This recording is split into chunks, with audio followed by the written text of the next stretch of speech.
जय हो दशा महारानी की जय।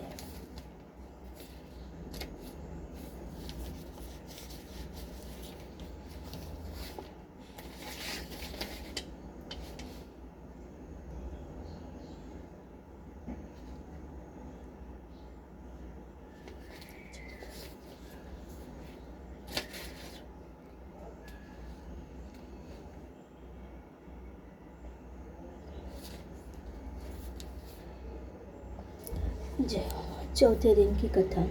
पुराने समय में कहीं एक राजा थे। उनकी रानी बड़ी ही सुकुमारी थी। वह फूलों के सेज पर सोया करती थी। एक दिन फूलों की सेज में एक कच्ची कली बिछ गई थी, जिससे रानी को नींद नहीं आई थी। राजा ने पूछा, प्रिय, आज तुमको नींद क्यों नहीं आती है? रानी ने बोली कि आज सेज में एक कच्ची कली रह गई, वही मेरे शरीर को कटती है, जिससे नींद नहीं आती। और उसी समय दीपक हंसा। वह देखकर राजा बोला, दीपक से प्रार्थना की कि हे दीपक देव, कहो आप क्यों हंसे? कृपा करके इसका भेद बताओ। उस ज्योति स्वरूप ने उत्तर दिया कि अभी तो रानी कच्ची कली के कारण ठसक रही है। कल सवेरे होते ही जब सिर पर बोझा ढोएंगी तब क्या होगा? राजा पूछा कि क्या मेरे देखते मेरे जीते ऐसा हो सकता है? तब दीपक ने उत्तर दिया कि हाँ, तुम्हारे जीते तुम्हारे संभव है। उसकी ऐसी भविष्यवाणी सुन के राजा ने अपने मन में कहा कि हे देववाणी असत्य तो नहीं हो सकती। रानी अवश्य ही बोझा ढोना पड़ेगा, परंतु वह हो सके तो इसके जीते जी इसे समुद्र में बहा दूं। वह संभव हो सके बोझा ढोने से बच जाए, क्योंकि वह समुद्र में डूब जाएंगी तब बोझा कौन ढोएगा? राजा ने उसी समय रानी से कहा, चलो तुमको तुम्हारे पीहर भेज दे, कुछ दिनों तक वहां रहकर आओ। रानी ने नहर जाने की तैयारी की। उसने राजा की आज्ञा अनुसार बहुमूल्य आभूषणों से स्वयं को तैयार किया और तब राजा ने उसे संदूक में बिठाकर नदी में बहा दिया। वह नदी समुद्र में ऐसी जाकर मिली जैसे वहां उस राजा की बहन रहती थी। बहन का राज्य था। समुद्र में उस मोती के सीप निकले जाते थे। राजा ने ठहक था कि रानी समुद्र संदूक बहा दूंगा और वह पहुंच जाएंगी। राजा ने अमूल्य हुक्म जारी कर दिया। संदूक को पानी में बहते देख निकाला और उसे महल में भिजा दिया और इस पर सोने के कमरे में रख दिया। तब राजा ने शहर नगर में सुंदर संदूक पहुंचा तो रानी ने सुना कि राजा ने समुद्र में पाया है। तब वह फेरा देख कर भी उसी समय पहरेदार ने हट गए और रानी ने कौतूहलवश सुंदर खोला और उसमें देखा कि उसके भीतर एक स्वर्ण सुंदर 16 सिंगार 12 आभूषणों से बैठी है। रानी ने अपनी सोच के कारण राजा ने उसे को यह दशा देखेंगे तो इसके साथ ही मुझे त्याग देंगे।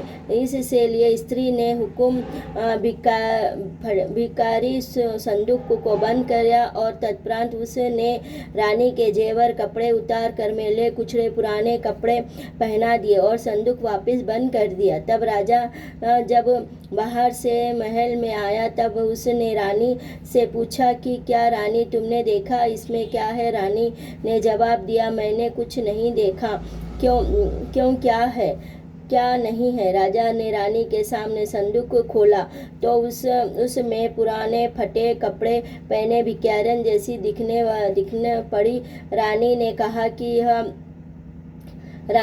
कहा यह तो कोई निरस्त भिखारन दिखाई देती है, इसको कारखाने में भेज दो। वह लड़की लकड़ियां ढोया रहेंगी और खाना प्राप्त हो जाएगा। तब राजा ने रानी से कहा के अनुसार कारखाने में भेज दिया। एक दिन रानी की सहेलियां नदी किनारे स्नान कर दशा माता का डोरा ले रही थी। वह एक डोरा अधिक था। वह इस विचार किया किसी को दिया जाए। तब देव योग से उस समय उस लकड़ी वाली रानी वहां आ गई। उसने उससे कहा कि बहन, यदि तुम कोई नीच वर्ण की ना हो तो हमारा यह डोरा ले लो। रानी ने कहा कि मुझे गांठ लेना में कोई इनकार नहीं है, परंतु मुझे खाने भर भी नहीं मिलता तो इसकी पूजा कैसे करूंगी। वह बोली कि तुम इसकी चिंता मत करो, तुम रोजाना इस जगह पे स्नान करने आ जाना, 9 दिन तक कथा कहानी कहना और नित्य प्रति कथा सुन जाना और 10वें दिन पूजा होंगी। तब तक दशा रानी चाहे तो तुम्हारी अवश्य दशा बदल जाएंगी। तब रानी ने श्रद्धापूर्वक डोरा लिया। उस दिन वह रानी ने अपने पति की चिंता उत्पन्न हुई कि रानी संदूक में तो रख कर बहा दिया था, परंतु उसका कोई समाचार नहीं मिला था, समाचार नहीं किया गया था। किस तरह किसकी यह डोर लगी है जाती है। राजा ने नौका में सवार होकर नदी द्वारा यात्रा करते करते वह बहन के यहाँ पहुँच गए। वह संध्या के वेला कर तो जब वह लेट गए तब बहन को बोला कि मेरे हाथ पैर बहुत दर्द हो रहे, किसी दबाने वाली को बुलवा दो। तब उस रानी ने लकड़ी ढोने वाली बिक्यारन को बुलाकर हुक्म दिया आज रात तुम मेरे भाई के यहाँ पैर दबा दो। वह बड़े संकोच में पड़ गई। उस अपने जी ने आने का संकल्प विकल्प करने लगी। पराये पुरुष के शरीर को कैसे छूं, कैसे करूं। तब इधर रानी बार बार अपनी बात का दबाव दे रही थी। तब इसीलिए वह लज्जित होकर स्वीकार कर लिया। तब राजा ने पैर दबाने लगी। रानी को उसके पद में दिखाई पाँव में पद्म देख कर वह रानी चुपचाप रोने लगी। उसे आंसू राजा के पैर पर टपक पड़े। तब उसने पूछा कि क्यों तुम दासी रोती हो, और तुम अपने भेद मुझे बताओ, तो मेरे कारण तुझे किस प्रकार की हानि नहीं पहुंचेगी। तब वह बोली कि ऐसे पद आपके पैर है जैसे वैसे मेरे पति के पैर भी थे। पहले की बात याद आ गई, मुझे रोना आ गया। तब राजा बोला कि मैं समझ गया, अब तुम पैर मत दबाओ, आराम से सो जाओ। वह अपनी भाग्य में लिखा है सो वह तो भोगना ही पड़ेगा। मैंने उसे टालने के लिए उपाय रचा था, उसका उल्टा नतीजा हुआ। तुमको मेरे जीते जी ही लकड़ियां ढोनी पड़ी। राजा ने अपनी धोती उतार कर रानी को दे दी और रानी ने कोने में पकड़ कर सो गई।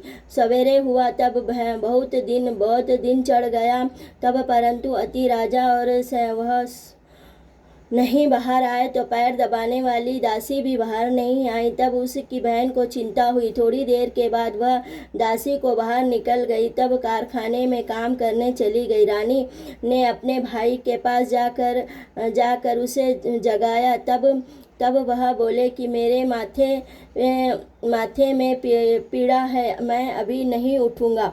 इस समय मेरे बहुत ही व्याकुल हो रहा हूँ, मुझे अधिक मत सताओ। रानी ने पूछा, आखिर बात क्या है, कुछ तो कहो। राजा ने कहा, बड़ी लज्जा की बात है। मैंने तुम्हारी भौजाई को जानबूझकर तुम्हारे पास भेजा था, लेकिन वह तुम उसे आराम से रखने के बजाय परंतु तुमने उसे मजदूर के साथ लकड़ियाँ ढोने लगा दिया। क्या इसीलिए मैंने तुम्हारे पास भेजा था। तब बहन बोली लाज होकर बोली कि भाई, यह तो एक सुंदर से संदूक में बंद हो नदी में बहती हुई मिली थी। हमें क्या पता था यह मेरी भौजाई है। उसने फौरन अपने दासी को भिजाकर लकड़ी वाली को चुपचाप से अपने पास बुला लिया। तब वह लकड़ी वाली आई तो उसने भाभी भौजाई को आदरपूर्वक उसे पैर पकड़कर विनती भाव से माफ़ी मांगी। कुछ दिनों तक बहन के पास रहकर पश्चात वह राजा अपनी रानी के साथ लेकर अपनी राजधानी लौटे। रानी ने अपने महल में पहुंचकर सुहागनों को नूता और धूमधाम से दशहरानी की गांठ ली, पूजा करी, गांव भर में ढिंढोरा फेर दिया कि आज से अमीर हो या गरीब हो, दशहरानी की गांठ लिया करे, श्रद्धापूर्वक पूजा किया करे। जिस प्रकार से दशहरानी सुकुमारी रानी के दिन फेरे, वैसे ही वही अपने सभी भक्तों के दिन फेरे। श्रद्धा भक्ति भाव से सभी को कल्याण हो। बोलो दशा महारानी की जय।